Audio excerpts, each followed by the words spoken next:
And it's insane because you can just go from ChatGPT, which is giving you the answers. Really want to try your best to not get caught. Just put it into Quillbot, and Quillbot will change the actual answer. All the lecturers watching this right now are like, I'm what so sorry. the fuck is happening?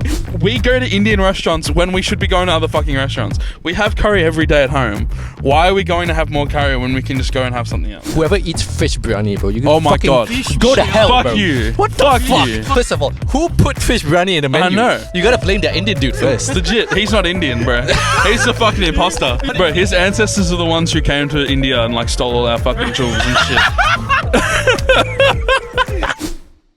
Let's welcome our guest, Wes. He's a uni student doing film and TV, right? Film and TV. We're going to talk a little bit about how he got into film and just his experience as a local student. Yes, I'm Wes. Yeah, as Hammy has kindly introduced me, I'm a film student. I have been through the ringer in terms of uni, and I did TAFE as well. Coming from like failing TAFE, doing nursing at TAFE, and making the 180 switch to film. But it's a decision that I've loved, and I don't regret at all, because doing film is like a passion for me. It's something that I've always wanted to do something creative, whether it's writing, making like music or something.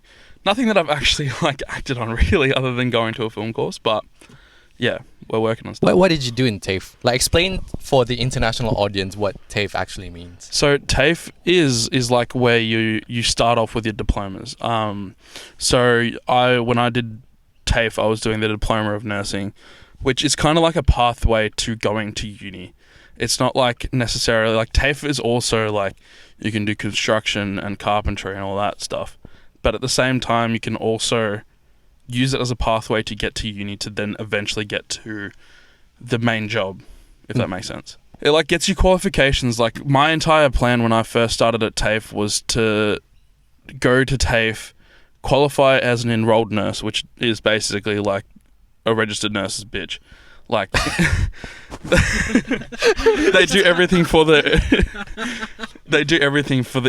registered nurses. They're like a tier below them. And then from there work as an enrolled nurse, make money while studying on the side. Probably ambitious because I can't fucking do shit. Go from being an enrolled nurse to studying, finishing the course, and then becoming a registered nurse. TAFE is like what gets you into like the base level. Yeah. We have the same thing in Singapore. We call it ITE. Below diploma, kind of getting ready for diploma, and then you go to uni afterwards. So it's the same thing. So any like interesting stories going on through TAFE? Because I haven't heard that many stories, to be honest. I just heard of like reputations about it, sort of like what Singapore has.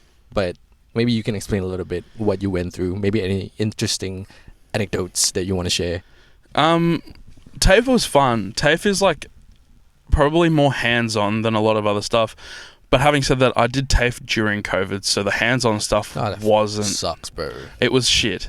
Like, genuinely, we had to do, like, blood pressures and stuff, take it manually with, like, the fucking squeezy... Yeah. I can't even remember what it's called. The squeezy. The squeezy thing. Can you imagine he was actually a nurse and then going to a hospital and then the nurse is like, hey, do you guys have that squeezy thing? Squeezy shit. Yeah, you gotta get that squeezy thing, bro. What the fuck? Yeah, so I was... having to learn how to do manual blood pressure, because like a non-manual blood pressure is like the machine that they use and they press the start button, but like with a manual blood pressure you got to like squeeze it till it like hits a certain thing. You got like the stethoscope in your ears and you're listening to when it stops. I sound like I knew what I was doing, but I don't, because I did nursing for like 2.5 years, and I failed both of those years. I went to two TAFEs. Both of them I failed, and then was like, what do I do? I sound really fucking stupid because I failed TAFE twice. It's probably not wrong, but yeah. I understand how you feel. Because I failed like my diploma, not failed the whole diploma, but a certain subject, and it just makes you feel like you're dumb. But to be honest, it's just that aspect of life. But the problem is education is such a big aspect of life that it makes you feel like if everyone's passing, why can't I pass? And it's just, to be honest, everyone's just built different. Yeah. And look where you are. I mean, we're not at the point of incredible success right now, but at least appreciate where you're at right now, because you're already doing a degree in film and TV, right? So explain how you got into film and TV, why you chose film and TV, how are you doing in film and TV right now? Well, I was a drama kid back in the day. I was in high school. Just like to cause a lot of drama? Yeah, or? a bit of both, like good actor. I did drama in high school. It's also a theatre kid. And those kind of like inspired me to make stuff. Having to do a drama solo, I wasn't the kind of kid who was book smart. I was pretty good at I didn't do very well at the written aspect of drama, but I did really well on the acted and the created side. So I had to create my own drama solo, which was like an Al Capone sort of how do I say? It was a drama solo that was like Al Capone mafia boss sort of thing. And it was just me as a drama solo would suggest. And I was allowed to bring in a couple of props, which then added to the transformation of object and turning objects into certain different things. I turned the chair into a person. I had a little notepad and paper that I turned into a police badge when I wasn't playing as Al Capone. I ended up getting an A for that, which is very, very good. But I got a C for my written component in my exam. So, yeah, I was not the most bright, book smart wise, but yeah. So now doing your degree in film and TV in... I'm at Deakin. Okay, yeah. I'm at Deakin College. I know Uday is also doing film. Oh, wait. Uday is the one doing the degree and then you're doing the diploma, right? I'm doing the diploma because I was fucking stupid. And give yourself some credit, brother. You gotta give yourself some credit. Man, come on, man. We ain't here to... I didn't get the ATAR to get into the fucking film, TV, and animation. Whatever it is, I feel like... degree. But the way you present yourself, I feel the confidence in certain things that you're doing. So I want you to show people, bro. What are you confident in? Because I'm an actor. Yeah, so what do you do, what are you actually doing that you feel tell me that story of you doing that project where you got a good grade out of it. Yeah, okay. So I got... I had an assignment that was based on AI, and I sat and I thought, and I was like, how do I do this? How do I make this creative? Because this teacher was really, really good. He was my favorite teacher. And I was like, how do I make this just insane? And so explain a little bit more what the project is. What did you guys have to do? So the project was, they had 4 different prompts you could do. So I think there was AI, there was surveillance, there was, I can't remember the other ones because I was tossing up between surveillance and AI. I ended up settling on doing AI as my topic. And basically what I did was I went, I'm going to tailor this to the film industry. And I went, I'm going to put into ChatGPT, I'm going to say, make me a script about AI taking over the world. And it spat out a produce script. A video about this, right? Yeah, so it was a 7-minute video. Should have probably mentioned that. A 7-minute video, and we had to back it up with not scientific. That's back to nursing. We had to back it up with some credible sources. Yeah. And from that, I went, okay, I'm gonna go into ChatGPT, use AI, go to the source, and say, hey, write me a script on AI taking over the world, which it spat out within a minute. And then basically what I've done is I've used the script. I got one of my closest friends to help me out. I have filmed it all on my phone, used the script pretty much to a T. I've changed a few things here and there. And I blew the teacher's mind. He was like, oh my God, this is crazy. I put it into a short film at the start of the assignment. Probably 2 minutes of the actual assignment. And then I went on to explain that I didn't actually just create that. I used AI to make it. But the thing with AI is that it doesn't give you the human sort of the human touch, right? The human touch, it's hard to explain. It gives you a shell of what you want, and then you just got to make it your own. Yeah. Which was my main point, and which is what the teacher was like, oh my, this is crazy. You've kind of gone against the grain with the argument because everyone's like, oh my God, AI in the film industry is going to take over. It's just going to make everything, it's going to make writing obsolete, and it's going to, and I kind of just did the opposite. I made it easy for myself to make the script, but I also tailored it so that I could make it a better script. Yeah, exactly. And the people who are afraid of AI, to be honest, are people who don't understand AI. Yeah. Because AI is not supposed to take over something. It's supposed to benefit you. It's sort of like it's its own technology, right? It's its own smartphone. It's like Google, but on steroids. Yeah, like pretty literal steroids, Yeah. right? So other than your usage for it, I used it for like essays, bro. And like, to be honest, it's such a fucking big help. Yeah. The amount of help it has on ChatGPT, I just find it insane how it's free. And Yeah. it's still legal in Australia, right? So we're not gonna die right now, right? For all our grades Just got a before red dot, this, like, on yeah, our heads. yeah. But I've never copy pasted an AI thing. Yeah. I think that's where you really lose a lot of like knowledge and stuff. And to be honest, if you don't read what you just put in ChatGPT, Yeah. like a lot of the things are sometimes just wrong. Yeah, yeah. So you gotta make sure you read that shit, right? And I think I find it interesting. I think one of you guys like talked about how you used AI and how specific you are. Oh wait, you did. We both had the same experience for some reason. And Like- what's even more insane is that there's another thing that we were talking about earlier, which is Coolbot, and What's that? it's basically a website where you can just copy and paste from the actual textbook and just put it into Quillbot, and Quillbot will change the way the word, it will just change the wording. And it's insane because you can just go from ChatGPT, which is giving you the answers. If you really want to try your best to not get caught, just put it into Quillbot, and Quillbot will change the actual answer, like the entire thing. You can change the degree of how complex the wording is, and from there you've just got a completely you just got an answer that you won't be able to track back to you being It's like the plagiarized or creative anything. paraphrasing tool. Yeah, That's insane, right? it's crazy. All the lecturers watching this right now are like, I'm what so sorry. the fuck is happening? I would like to go on record and say I've never done this. Yeah, exactly. Same. I've never This is never all used. hearsay. What, Yeah. what program do you say you're using? I've never heard of it before. ChatGPT. What? I don't know, but I think that, to be honest, like lecturers know about it. Everyone knows about it. Yeah. America, it's like certain parts of America is already banned, but to be Wow, I didn't honest, know that. it's already banned in certain areas in Oh, America. Yeah, and we're only using the base version of ChatGPT. You haven't even like signed up for it. If you pay like the monthly one, it goes even further and like it's smarter than ever. What? So there's a lot of things you can do with ChatGPT, and I think it's not within our problem because it's already there. The technology is there, right? It's sort of like when the music industry had to face Spotify and iTunes. When that came about, like they couldn't do anything. Yeah. They had to find a way to solve and like do subscriptions. So I think with uni, ChatGPT is really gonna fuck things up in terms of how students are taking in education, and I think it's a good thing because, to what you said, right? You feel like you're dumb, but to be honest, it's just education. Yeah. With the way it's brought up with the written exams and stuff, we're leaning towards a world of practicality instead of just written stuff. So maybe down the line, 10 years down the line, ChatGPT is going to make certain courses obsolete. Or what's the word? Is that a word? Obsolete.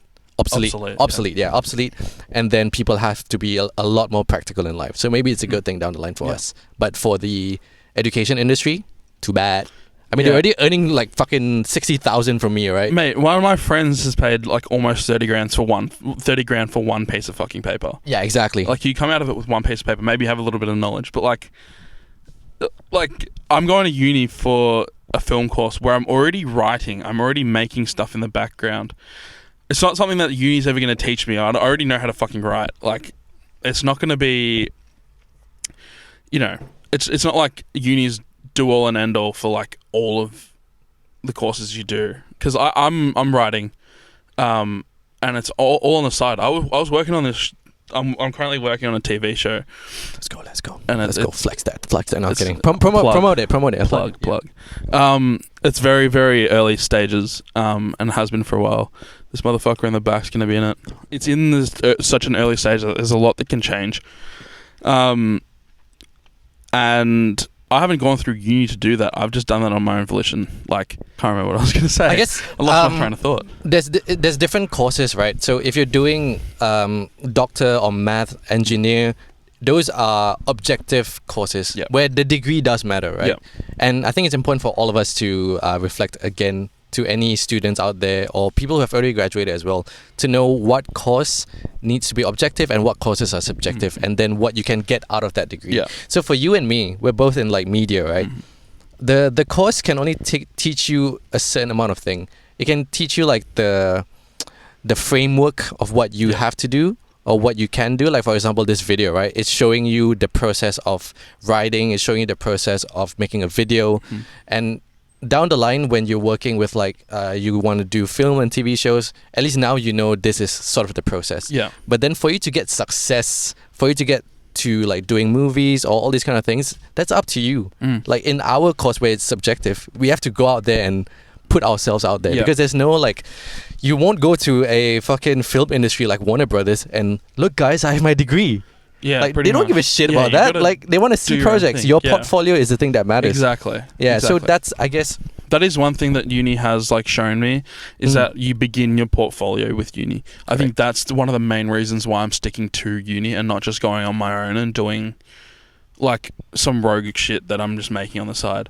I'm going to go through uni and start that portfolio with stuff that I'm getting graded and stuff that has been like approved and watched by people who have worked in the industry. Correct. Yeah. For people like us with media, I think going to uni is the meeting people.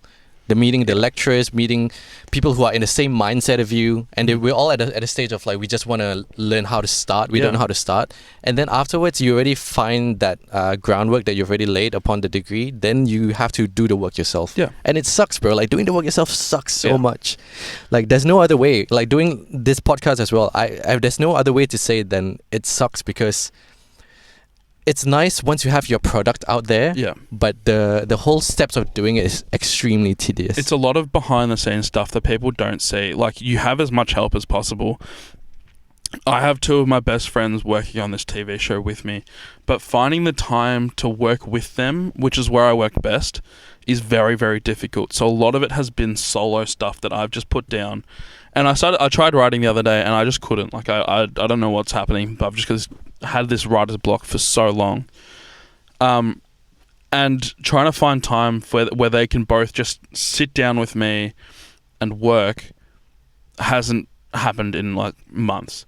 And it's just like it is a very lonely process trying to make your own thing. It is, yeah. That's an important part because a lot of people who are trying to make it on their own or like make it to a certain level, we don't realize how lonely the process is. It's a lot of like lonely nights and just planning, and that's the reality. If you want to be something great, you have to be willing to go through the amount of pain. Yeah, you really have to. It is a lot of hard work, and I can tell you like some of the biggest projects will, I don't know if we know this for a fact, but like a lot of the big projects will be a very lonely process for some writers. A lot of like writers will have a big team like on the big stage stuff, but like when you see like short films and stuff, it starts with one person. It has to start with one person. Yeah. What was that short film called? Bear? Do you know that short film called Bear? No. It should be called Bear. It was where like this guy was a bad boyfriend, and it starts off with this couple waking up, and then she was disappointed with her boyfriend. So basically you find out that it was her birthday and he acted like he forgot. Yeah. So he acted like he forgot, but he was actually planning the whole day, and he got a whole outfit of a bear and everything, and he set up a whole birthday present. So she went on a bike trail, which I think she does every morning. Yeah. So after doing that whole trail, and then the boyfriend came out of nowhere in a bear suit, right? Oh yeah. Yeah, and then he scared her. Yeah. With a happy birthday sign. Yeah. She got scared. She ran off and she falls off a fucking cliff. And her body was just oh my fucking god. And then he went down and he's like, "Are you okay?" No, I remembered it's your birthday. I just wanted to surprise you. And she's there paralyzed. You fucking idiot. You fucking idiot. While this was happening, the guy put back his because he took off the helmet, right? Yeah. And he put back the thing like, "Oh, I'm a bear." A fucking guy from like 10 meters away with a shotgun shot him in the head because he thought the bear was about to kill this girl. Dude, when I saw that film, that it was like a 5-minute short film, blown away. It blew my fucking mind, and I'm like, this guy's gonna be an amazing writer. And that's why from that film alone, I knew how important short film or starting people who start to do film, obviously you have to start small, right? And how important it is, because even within a short amount of time, you can tell a story that's so confusing and just it blows your mind to how you can storytell. Yeah. There was this saying by Andrew Tate. At the end of the day, everything about life is just storytelling. Whatever you do in life, if you can tell it well, you're gonna win. Yeah. Yeah. So I'm excited to see where your TV show is gonna go, man. Yeah, it's gonna be a long process. I've gone from like just trying to put it out there to it being a passion project and something that I'm just gonna work hard at and make sure it's the best it can possibly be. Yeah. Because otherwise, and have you used ChatGPT to help you out? Sure. I feel like you should. You should. It should be like a starting point and then like see what it says and then if you're interested in it. I feel like the concept is too complex to put into ChatGPT because it can just like something that I just don't think I will be happy with. I'm a very picky person when it comes to that sort of stuff. So I feel like if I was to use ChatGPT for something like this, I just wouldn't be happy with any answer. Like when I did the assignment, I was very, very picky with exactly what I was given from the actual response with the video. So it was just, it's something that it's a personal thing. Like, I don't think I'll be happy with any response because it's such a personal, like the TV show is based quite loosely on my life.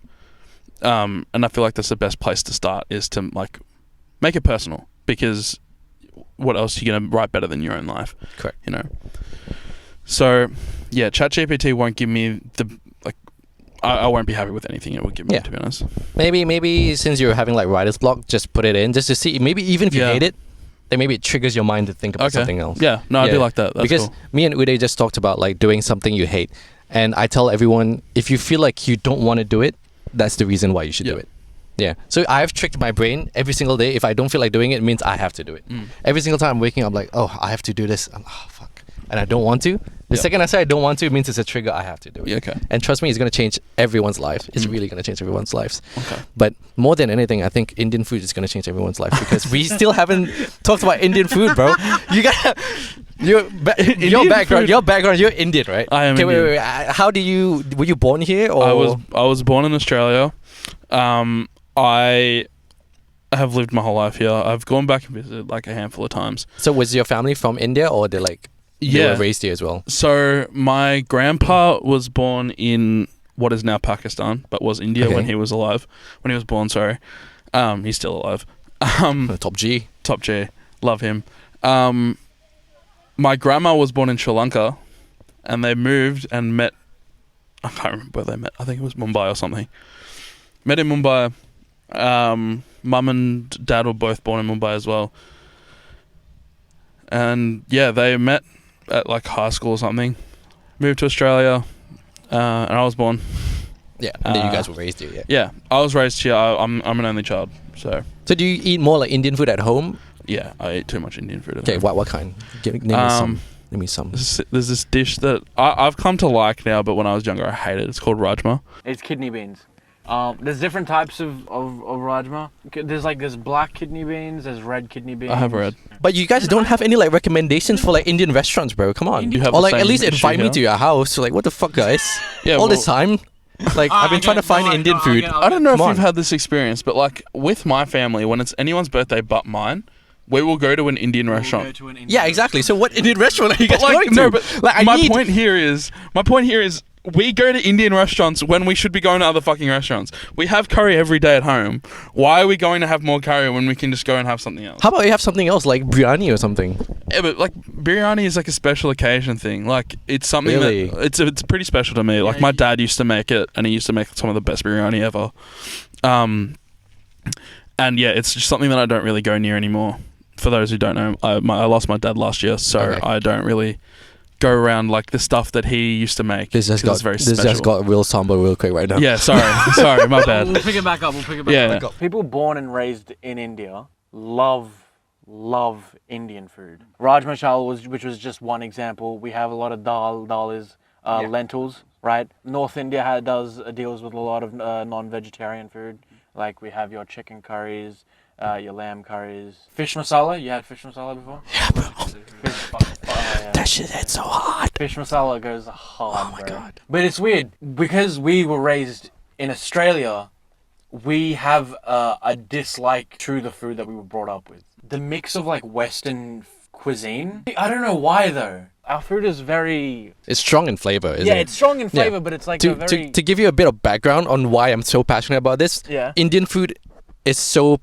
I don't want to say popular. It's so big in my culture in Singapore that a lot of the things that are open late at night are Indian restaurants. Yeah. And it's not really a restaurant. It's more like a Indian diner thing. Yeah, and they have everything. They have like the mee goreng, and like we have we call this mee goreng mama. Mee goreng. It's the Indian version, which is red mee goreng. Oh really? Yeah, they have like their own specific sauce. I'll have to show you, bro. Wow, It's amazing, and it's so embedded into my culture as well. And there are like Indian married Malay as well. Yeah.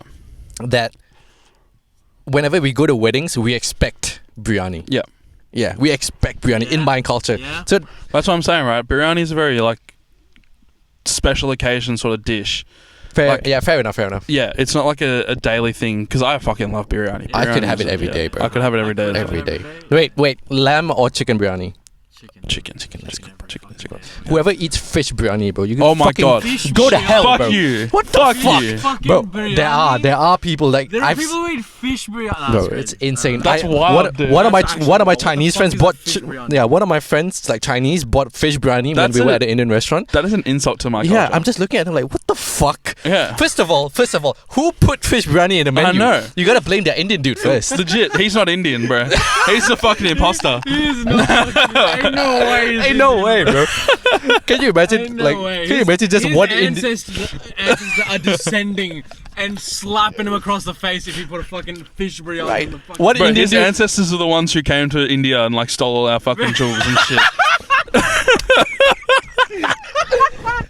Dude, can you imagine one random Indian dude? Hey guys, I think we're missing one Indian fish masala. Bro, what the fuck is happening? Why would you put fish biryani in the menu, bro? But yeah, aside from that, there's also this restaurant in my hometown we hold dear to. I think it's my uncle's friend. We always buy that butter chicken, fish masala, and everything, bro. Butter chicken, man. Butter chicken. I have to bring you guys there one day, man. Yeah. Like I forget. Sometimes I forget. It's so in my culture that I forget it's Indian. Yep. Does that make sense? I remember sending a photo to one of our friends, Lakshmi. I sent her a street. There's this street that I go to quite a lot. The whole row is biryani. That's it. Literally the whole row is just biryani. Yep. Different stores. It's insane. Also, Lakshmi, if you're listening, you still owe us a biryani. That is true. Lakshmi, you told us you're going to fucking... You still owe it to us. Exactly. I know you're listening as well. I'm going to make sure you listen to this. To be honest, bro, should we go for biryani after this? Yeah. Fuck yeah. Let's go for biryani, bro. Oh my Fuck God. it. Let's go. All right. Peace.